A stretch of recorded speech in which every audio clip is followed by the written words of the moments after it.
Hello everyone, and welcome to another edition of Midweek Minutes. This past Sunday, we continued our study in the book of 2 Peter, and the passage was 2 Peter chapter 2, verses 4 and 6. And the title of the message was Love and Limits. Let me read the passage for you. For God did not spare even the angels when they sinned. He threw them into hell in gloomy caves and darkness until the judgment day. And God did not spare ancient world except for Noah and his family of 7.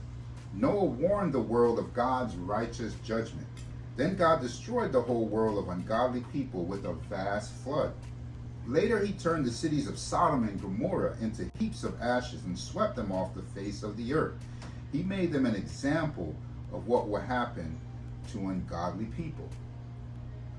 Scary stuff when you read it. It really is a sobering reminder of the awesomeness of God and how he cannot tolerate sin, and he is a righteous God. You know, it's a scary thing to be on a roller coaster, but this is something that is far more severe than that.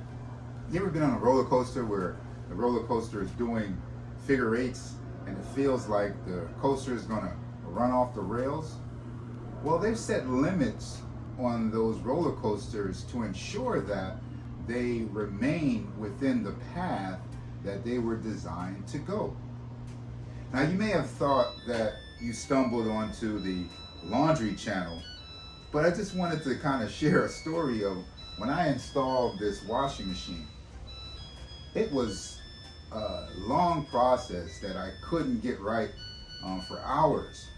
You see, what happened, this front-loading laundry machine was wobbling all over the place. Even though I balanced the pedestal and balanced the pedestal against the floor, it was still just topsy-turvy and all over the place.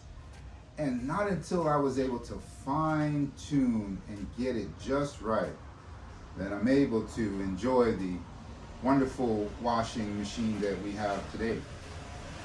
And I want to bring that point out that when God sets limits, it's like balancing our life.